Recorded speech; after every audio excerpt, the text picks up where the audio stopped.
Ces problèmes que rencontre la fusion nucléaire. Selon de nombreux scientifiques, la fusion nucléaire pourrait révolutionner la production d'énergie sur Terre. Cependant, ce principe novateur rencontre de nombreux problèmes. Avant toute chose, il est important de bien comprendre le fonctionnement du principe de fusion nucléaire, ses enjeux mais aussi ses limites.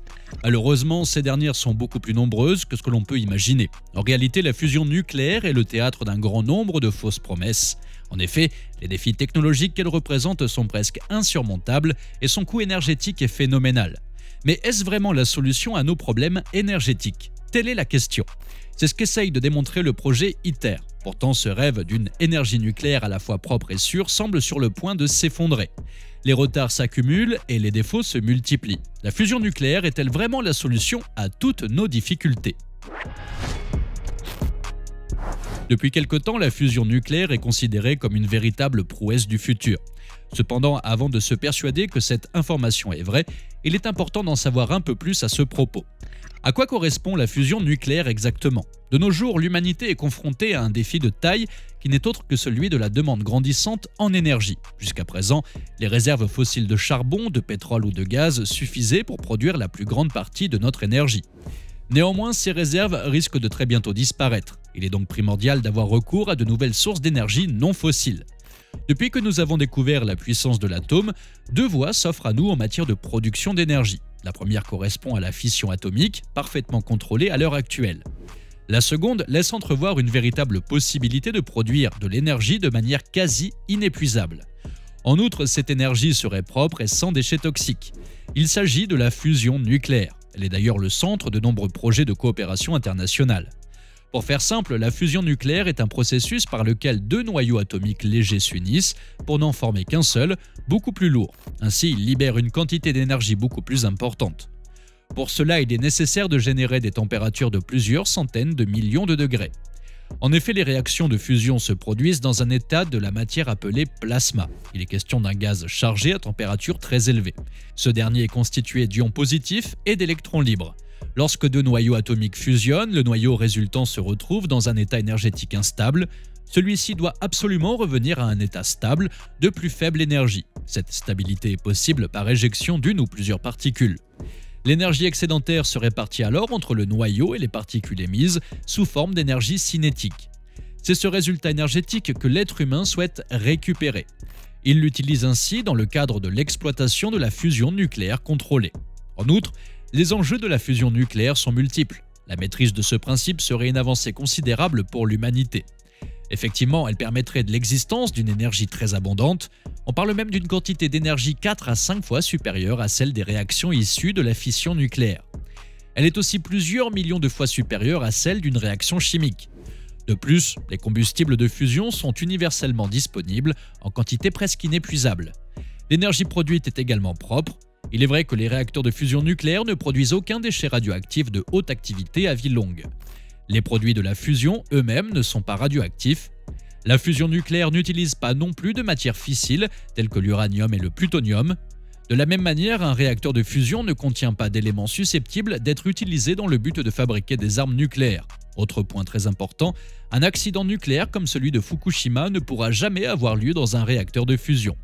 Et pour cause, les conditions propices aux réactions de fusion nucléaire sont particulièrement difficiles à atteindre. Malgré ces nombreuses promesses, la fusion nucléaire connaît certaines limites. À l'heure actuelle, la fusion nucléaire n'en est qu'au stade de projet. Il n'existe toujours pas de centrale à fusion industrielle. Les réacteurs existants ne sont d'ailleurs que des réacteurs de recherche. Effectivement, lors des travaux de mise au point de la fusion contrôlée, les ingénieurs et les chercheurs se heurtent à 3 difficultés majeures. Il s'agit de la température, de la densité et du confinement. Pour atteindre les réactions de fusion, il faut dans un premier temps parvenir à une température suffisante dans un espace confiné. Il faut également obtenir une densité de fusion suffisante ainsi qu'un temps suffisant de confinement de l'énergie. Néanmoins, les expérimentations de fusion ont démontré que ces contraintes peuvent être atteintes, mais séparément.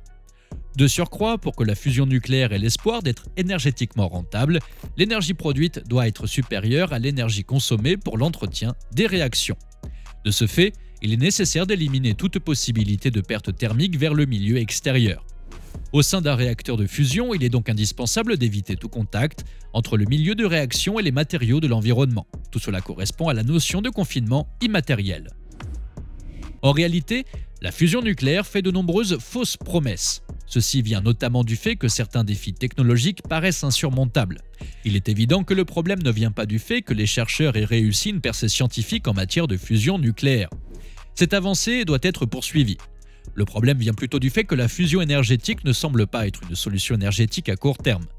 Le fait de fusionner des atomes comme cela se fait dans le Soleil afin d'obtenir une réaction libérant des quantités astronomiques d'énergie est une véritable prouesse.